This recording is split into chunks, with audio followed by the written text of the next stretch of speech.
asalaamaaleykum wa rahmatullah. Man la Ousmane Dramé bu la réveil des consciences. dañoo bëggoon di seet ci waxtaan toujours jëm ci xale yi topp ci politique bi daw mënta ñàkk waaye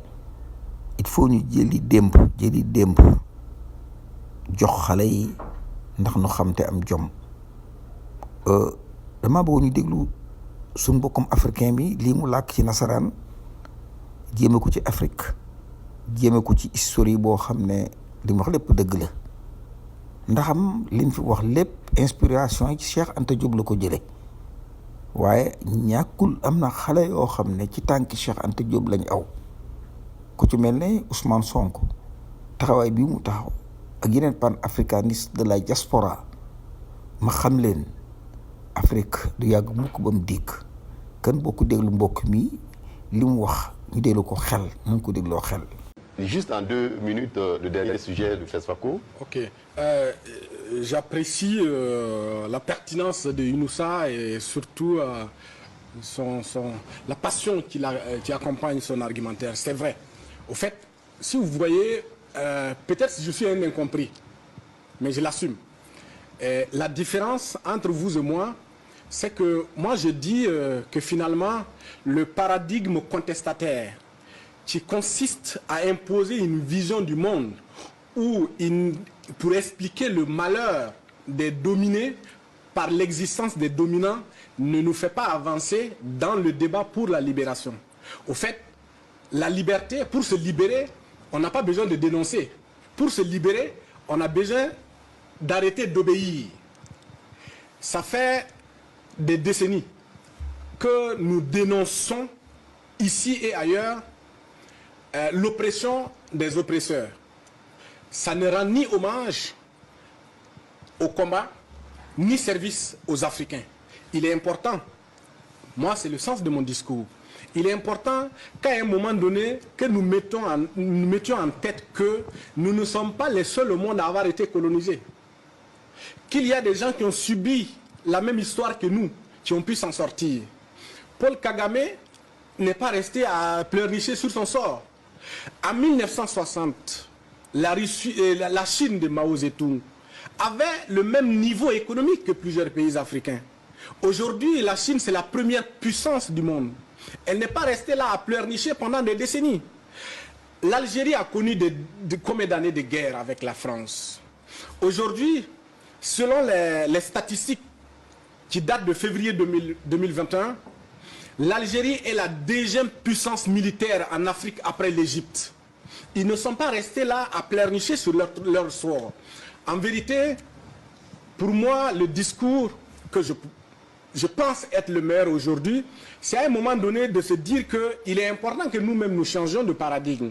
Parce que s'il s'agit de pleurnicher, nous avons pleurniché. Il n'y a pas eu de résultat. Et je suis tellement choqué d'entendre que c'est le président Macron qui doit venir soutenir la démocratie en Afrique. Je veux verser des larmes. La démocratie a existé en Afrique avant la France, avant l'Europe. La charte de Kourou-Kanfouga, elle date de 1236. Je ne parle pas de la France. Je parle de l'Europe. À l'époque, on ne parlait pas de démocratie ni en France ni en Europe. C'était des seigneurs. C'était la jungle. C'est-à-dire leur vie, ils devaient se battre pour leur propre survie. Et c'est Macron qui va venir aujourd'hui dire aux Africains, je vais injecter 30 millions pour soutenir la démocratie en Afrique. C'est l'hôpital qui se moque de la charité finalement. La démocratie, elle a existé en Afrique avant la France, avant l'Europe. Et je vous rappelle, il y a eu la démocratie dans l'empire du Massina, avec comme capitale Amdalaï. C'était un régime théocratique, mais la démocratie l'a emporté. Ce qui ne marche pas aujourd'hui, ce n'est pas la démocratie, c'est la démocratie électoraliste. Et ça ne marche pas parce que les Africains ont décidé de ne pas prendre leur destin en main. Ce n'est pas la France. On a décidé de ne pas prendre notre destin en main. Tout à fait. Et il ne peut pas y avoir de liberté ni de libération aussi longtemps que nous resterons les bras croisés à accepter l'inacceptable.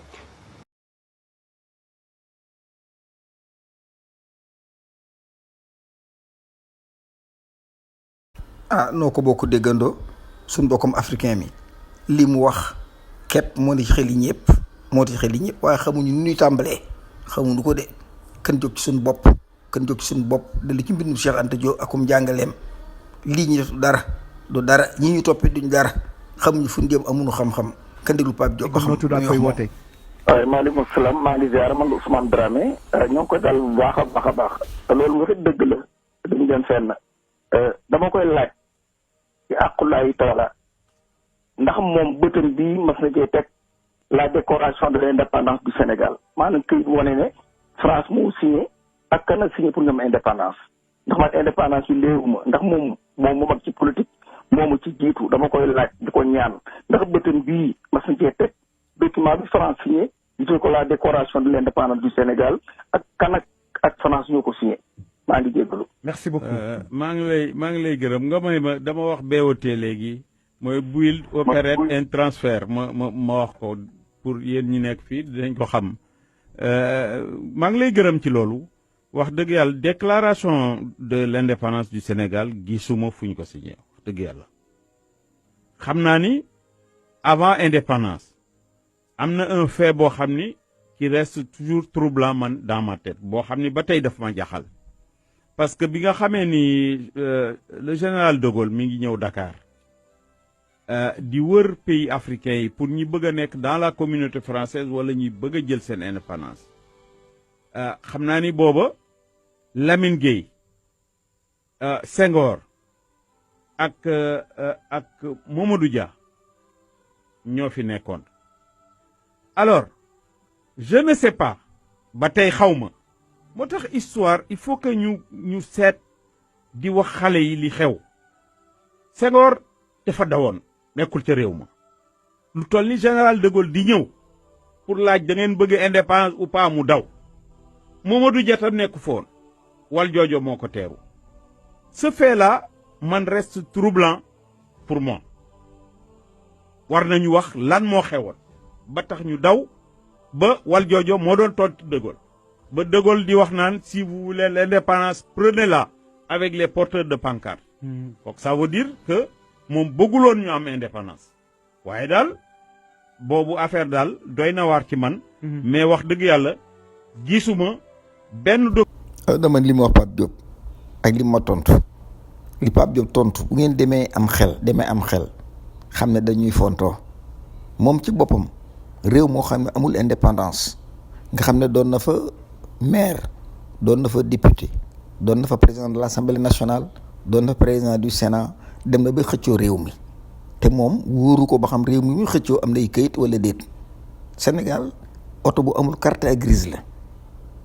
lépp ci masla ci la ko tubaab bi awale jël kilifa yi diine awale ci suñ kanam li tax réew mi ñu néewal doole imam yi indi kilifa yi diine yi teg ci kanam loola danaa ci def waxtaan boo xam ne dana leer dama ne sama maam ak seeni maama woon samay maam ak seeni maama samay maam dañoo liggéey ci colonisation bi ànd ak tubaab bi liggéey am ci ñoo xam dañoo xeex ak tubaab bi ba ñàkk ci seen bakkan kon man duma làmbatu te fas yéenu maa nax xale yi jóg leen réew mi màbb na réew mi yàqu na réew mi dootu dem ndax fii mu toll dama ne kun tënk téeméeri at buñ la yeewee dootoo mën a ñibbi seen kër waxuma laa bëgg a tabaxum réew kën jóg ci suñu bopp am na pan africain yoo xam ne ñi ci àll bi diaspora bi ma xam leen ñoom ñëpp dañoo xar seen tànk tubóoy pour Afrique libérée dama ne la calebasse bi ko samaam di yett bokk a tax sa maam bi mu yett ak leget bokk a tax kon buñ kenn jàngal le socialisme nous maîtrisons le socialisme nous sommes nés dans le socialisme kën jóg ngir yàlla ak yonent bi jublu ci suñu bopp ce que vous appelez la démocratie ñun ñoo ko jëkk a def l'arbre à palabre pinc moo dem am na fa waxtaan képp tax ñu samp fa garab ga te mu delloo waxante dëgg noonu nooy nit ñi jëkk ci àdduna nit ku ñuul moo jëkk ci ab mathématique physique chimistry ak lépp loo xalaat sociologie ak lu mën a doon lu nekk Afrique la soxi ko yoot gi baaxut nit bu fekkee ne moomul boppam du mën a jaamu yàlla munoo am ñaari borom bëgg a doon ab jullit mënta ne kan boo ko jóg lijjanti réew mi yàgg nañ trop ci àdduna noo jëkk ci àdduna tey gis nga amuñu luñ añee te kat ñun ñoo inventé lekk ñun ñoo inventé naan ndox ñun ñoo inventé feebar faju te tey ñi ngi nii doon ay dépendant ba Macron mu juddu bërki démb naan aw leen fii aw leen fële aw leen fee. kan boo ko jóg diine lislaam yi ñu jël di ko fay du dëgg du yoon li gën a alak ca la bokk. ndax bu dee jullit dëgg da lay yomb bu dee dëggit toroxtaange du la yomb ñu dëkkee nii rek dëkkee nii moo tax xale yi jóg leen seen bopp mag ñi waxuñu leen dëgg mag ñi ñoo màbb réew mi mag ñi ñoo ko yàq kon nañu am courage dikk ne ñoo yàq réew mi noo màbb réew mi noo yolomoon tubaab bi di duma jóg leen ngeen relever les défis defe naa loolu moo gën a jaadu di tourner autour du pot sonal nañ xale yi. dama ne xale yëpp a jaaxle jumaa joo fi yaakaar ak joo fi fonk gaaral avion ca buntu ba ne xale yi ku bëgg a dem ñëwal yéeg bu leen wax sa foo jëm xale yi daañu dugg ci avion bi ndax jaaxle. dama ne kenn boo ko jóg jumaa yi échoué nañ parce que ñoo war a yor éducation bi ñoo war a jàngale ñoo war a xutba te defuñu ko. xale yaa ngi nii dem leen yéen xool xale yi laajaat seen bopp xool ni mu demee da ngeen xam ne lii ma leen wax dëgg la. njaboot gi sakkan na ñu di woo ci diine yoo xam ne diine naxaate la jàngulu leen alxuraan du di leen xeexloo benn fanatisme bu dugg ci réew mi nga xam ne moo nu tardeel ay kilifa yoo xam ne nu bëgg a añ di reer bëgg a dunde lislaam bëgg a dunde yoonu murit bëgg a dunde yoonu tijaaniya kan leen lànk leen. gouvernement di manipuler ay Adji Sarr Allah Diouf ak biiram ko di wër di fen pour lan pour troubler boppu xale yi. dama ne kan bokk jóg tant que jógu leen xeex nangu réew mi da ngeen am problème ay seytaane képp ñoo ni ci kanamu diini ji ay seytaane képp ñoo fi jëf-jëf yoo xam ne dama ne bu nekkoon ci dëgg tey duñ xiif tey bu nekkoon ci dëgg duñ diñe tey. une jeunesse sacrifiée une jeunesse boo xam ne xale yi boo leen di xool te fekk nga jóge feneen ñëw jàkkaarloo ak ñoom da ngay tiit day mel ne xar yooyu yeew yi xamuñu fu ñu jëm te lii may wax defe naa ne boroom kër gu nekk war nga ma koo nangul xale yëpp a jaaxle xale yëpp a tiit kenn xamul foo aw mag ñi dañu cax seen loxo ci ndab li digg ndab sa xale du ci dem mag ñi lañ koy jox te xale mooy ki nga xam ne mooy réew mi ëllëg te amuñu benn opportunité xale yëpp lañ sacrifié mu doon lu metti dama ne jóg leen wax xale yi dëgg li am wax leen ko xale yi l'islam ji da ngeen koy dunde politique bi da ngeen koy dunde benn mafia politico-religieuse boo xam ne moo ni ci réew mi depuis 1895 l'installation de la laïcité góor jigéen yi depuis 1896 mi ngi fonctionné Alaaji Malick Serigne Touba ñoom ñëpp xeex nañ Baye Niass ak ñii ngeen di dégg ñëpp lu baax lañ yéene askan wi waaye askan wi bëggut lu baax ñii initié lañ man nu àggale waaye dañoo banque suñuy loxo mag ñi yàgg nañoo bañ Cheikh Omar Foutiyou kenn ku ne xam ne jàkkaaroon naag tubaab bi ni lii laa bëgg te nii laa koy defee te kenn du ma dicté kenn ku ci nekk xam ne ne Thierno Alassane Bal mii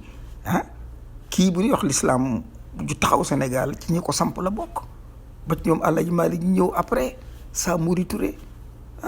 kan bokk wante dëgg Mohamed Lamine Dramé boppam la joxe mësta négocier ak tubaab bi xeex naa ak moom songoog moom jël ba kanam jox ko pour l'avenir de l'islam ak l'avenir du Sénégal kenn xamu ko suñ bu ngut na Njaasaan ñun ñëpp dañoo taxaw pour defar nun nu màgg nun nu juddu doon ñu leen sànni alxuraan ci àll ba jël livre yi tubaab yi di ko jàng ba tey ñu ngi nii ñu alku danoo alku nous sommes en transformation moo tax xale yi xamuñu fu ñu jëm xale yaa ngi dee ci géej gi xale yi dañuy dem ba ci jasig yi di contacter ak ñoom ngir bëgg a fekki tubaab yi àllu South America bi boo ci demee Brésil say rangooñ day tuuru une jeunesse sacrifiée doo dégg imam bu ci wax doo dégg xalifa bu ci wax doo dégg état wax ci maanaam ay politiciens ak i sëriñ àndandoo di lekk al réew mi fàtte na sax ñetti fan yi bàmmeel xale yi sonn nañ xale yi toqi nañ foog nu wax nag xale yi génn leen ci bitti ngeen manifester wax ba neex leen seen moroom yëpp dem nañ seeni maam dañ leen a jéng lépp juróom benn téeméeri at ñoom ñëpp yi dof lañ xamut dama ne bu ngeen jógul torox ngeen dem nañ ci librairie yi wuti ay téere dem nañ ci laboratoire yi gëstu ji songu leen bibliothèque yi dem leen ngeen def chimie mathématique physique ak lépp loo xalaat ngeen def ko bu ngeen ko defut da ngeen torox mag ñi moom jaay gëstu ji leen gëstu leen xam-xam boo xalaat rek Afrique la commencé ak càggante ak ku néew doole naïveté moo nu jàpp tey ba ngeen torox yéen xale yi. sa maam dafa ne koy bañ mu nax la bu mu la jàngal loola mag ñi xam nañ ko. tubaab baa ngi nii jël ko jébbal suñu bopp mu sopp ñu ay golo tey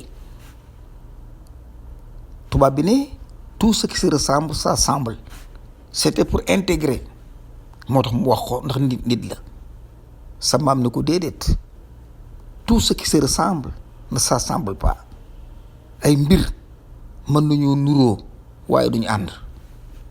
ay mbir mën nañoo nuroo waaye duñu ànd kaani xeeñ boo ko bëggee ci cin nuroon na ak kaani salade waaye kaani salade safut dara kenn del si doon ay nit dellu ci Cheikh Anta Diop gëstu te jéem a jubbanti réew mi jot na dama ne kun tënk téeméeri at képp buñ la ko yeewoon buñ la yeewoon demil ñi bi doo xam foo dëkk yow waxuma la réew mun ko jéngi Cheikh Anta wax na bay bëgg a dee woon nu ci boor bu ne ñu tëx Cheikh Anta ay bokkam moo ko jëkk a xeex ay bokkam ngir poñet mu leen tubaab bi jox négociation bi du ñu négociation kilifa yi diine yi ñoo ko def ak tubaab bi lii mi ngi daté 1896 depuis la conférence bi amoon Ndar ba heure bii kilifa yi diine yi ñoo lënkaloo ak tubaab bi ŋànk réew mi ànd ko ki politicien ŋànk réew mi waaye yàlla ngi suñ kanam. réew mi ku fi wax dëgg da nga sàkkal sa bopp ay noonu réew mi ku fi wax dëgg nekkatoo en sécurité réew mi ci ay fen lañ ko teg.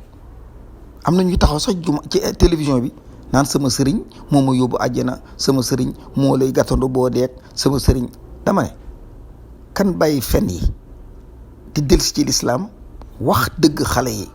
yi jóg pour mën a songook seen morom yi ci àdduna bi xale Rwanda dem nañ xale yi Mali ñi ci yoonu dem nii imam di ko def war naa rusloo suñu imam bi waaye suñu l'islam a été confisqué par des familles religieuses. y a aucun imam bu ñemee wax dëgg amul benn imam bu ñemee taxaw Sénégal ne wari leen tey ndax la fanatisme kaamil bi lañ teg fële jël cour taxawal ko samp le fanatisme wut ay dof yoo xam ne di nga am defe ne seen maama moom diini ji di wëri naa dama lay rek dama lay tëg koog c'est lu doy waar a ngi nii kan boo ko jóg ci suñu bopp. waaye fanatisme mooy lan man maa koy lekk ak sama waa kër yéen ay baadoo la ngeen kaay leen toroxlu ak diplôme boo mën a am sax ci àdduna ak foo ko mën a jëlee boo ñëwee Sénégal dañ di obligé nga ram par force pourquoi jàngi islam ba xam ko am ci say doctorat ak lépp ñun la nga jàng fee nga koy teg ñëw ci aada ji da ngay ram par force wala doo fi tekki balin si wax ji xale yi yëngutu leen dem ci laboratoire yi jàngi billaahi adduna bi mi ngi dem la science artificielle le numérique dama ne xale yaa ngi góor di créer ay chips yoo xam ne macha allah waxuma la portable kalab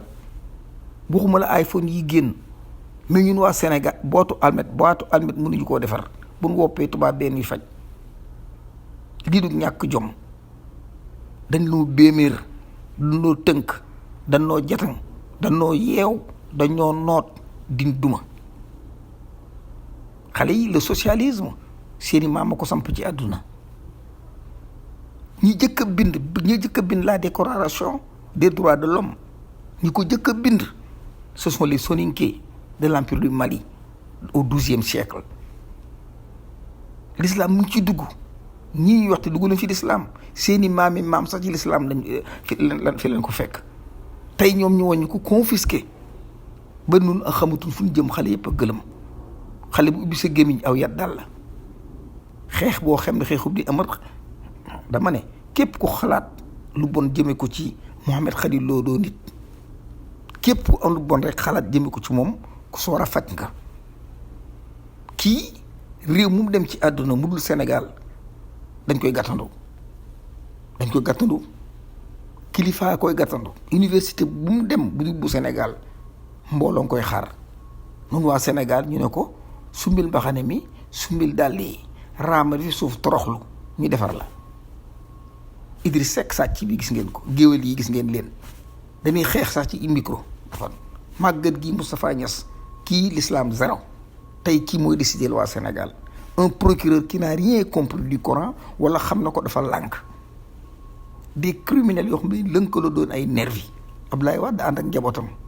sàcc àll réew mépp un franc-maçon bu ñu nax waa Sénégal Macky Sall moo ko yar Wade ak famille bi wóor na rasulullah yi liñ sàcc ci réew mi Senghor defu ko Abdou Diouf defu ko Madické Niang arriviste Macky Sall doomam moo ko formé Idriss Seck Macky ko formé Idriss Seck Abdoulaye Wade da ko formé ñu nekk fi rek bëgg a doon ni dof seeni njariñ ñoom mooy suñ toroxtaange ñoom ñii ñëpp ay sàcc lañ kenn boo ko jóg dellu ci Cheikh Anta Diop l'Afrique de Cheikh Anta Diop refaire beneen Afrique ànd ko koy africain ay patriote màggati Abdoulaye Wade yi ñëpp di leen déglu sax aram na une génération sacrifiée xamuñu lu dul ndof ci fanatisme politique ak fanatisme religieux Ousmane Sonko wax na bay bëgg a dee Ousmane Sonko rupture bi nga xam ne moo la proposé c'est le plan idéal de l'Afrique lii Ousmane Sonko proposé moo ne ci bopp africain yi moom la africain yi xalaat lii nekk ci bopp Ousmane Sonko la rupture moom la tubaab yi ragal dama ne xale yi jóg leen mag ñi sacrifié na leen ba pare waaye je crois au peuple africain je crois à la jeunesse africaine de par la religion et la politique ils ont détruit l'Afrique sous une forme de mafia politico-religieuse kenn bokk jóg le Sénégal nous appartient tous cette mafia politico-religieuse mi ngi leen di toroxal te fi leen jéemee xamagu leen ko amu leen num réew alxuraan ñemewuñ ko moo tax charia ñu jëlee ko ci réew mi ab jullit bul dund charia ab jullit bul dund sunna ab jullit bul dund alxuraan fu mu jëm loolu ay constitution ay Moustapha Niass ak i Abdoulaye Wade ak sàcckati passeport yi defe nga ne ñii war noonu mën a lenn loo xam ne war na caa mën a jubandiku dama ne xale yi jógagu leen le monde artificiel mi ngi naaw te ngeen jóg leen ci seen bopp te mag ñi duñ leen wax dëgg dem leen gëstu ji na Macron génne vidéo yëpp Macron forcé leen ko mu génne vidéo yëpp kuñ fi mas a àtte sa maam ak nañ ko àtte ñi ngi vidéo ni ko génne Sénégal yi gis ko ndax suñ doom yi am jom kon may jéggul tey ñaan jàmm di ñaan jàmm nag waaye di ñaan jàmm rek ndax foog nu ñaan nag ay jullit lañ foog nu ñaan yàlla te bañ ko tëkkale kenn foog ñu tàll suñu loxo yi sarxu suñu borom mu jéggal nu dellu si alxuraan ci suñuy xol ak suñuy dënn dellu si alxuraan ci suñu aw yoon tegaat na ci yoonu siraatal mustaqim ba sénégalais boo xool boo ko nee jàkk gis citoyen bu wér boo ko nee jàkkaarloog nitub diine boo ko nee jàkk sam xel dem ci Samori Touré sam xel dem ci Thierno Alassane Baal sam xel dem ci Cheikh Omar Foutiyou sam xel dem ci mag ñu baax ñooñu ñu Mouhamed Lamine Dramé ñu sarxe seen bakkan waaw imam Dicko gis ngeen ko imam Dicko seen moromu seen nawle gis ngeen ni mu def kii buñ ko déglu ko waxuma la jubbanti diine ji waaye diine Afrique yëpp dana jubbanti ko kan bokk honnête tey waxante dëgg Ousmane Sonko li mu wax lépp noonu la dafay defar yàqut kan dellu ci li Cheikh Anta Diop tracé woon muy l'Afrique de Cheikh Anta Diop xam-xam dañ koy sàkku garabug déem foog nga jàpp gësam la science est universelle ku jàng xam ku gëstu xam kën jóg dabe jot na Abdoulaye Wade gis ngeen lii jabari tubaab ànd ak tubaab bi doon un franc-maçon kii diigal réew mi ci la bokk te kenn du ko tudd Ousmane Sonko xale bi yàlla na ko fi yàlla bàyyi kii moo ñëw indiwaat idée Cheikh Anta Diop kii moo dikk dekkalaat xalaat yi nga xam ne ñoom Maam Maodo ñoom Serigne Touba Mbacke ñoom Baye Niass xalaat yan xalaatoon ak waa Layeen yi loolu la jël ca yàlla la ñuy delloo kan del doon ay jullit man la Ousmane Dramé bu la réveil des consciences dama bëggoon nag ñu tëjee tukki bi nga xam ne Macky Sall tikkoon na ko Dubaï ginnaaw ba màggal Touba ba noppi gisee ak sëñ bi la mujjee nu bokk ko seetaan pom yi ak pecc mi nga xam ne réew mi du dem fenn ndax ñi ko yor waajuñu fenn kenn déglu Macky Sall ak waa këram.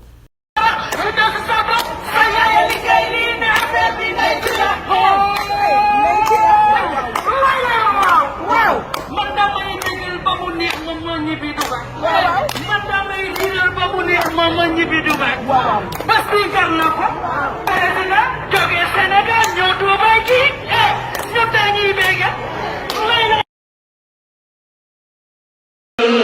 لزار وفي سفر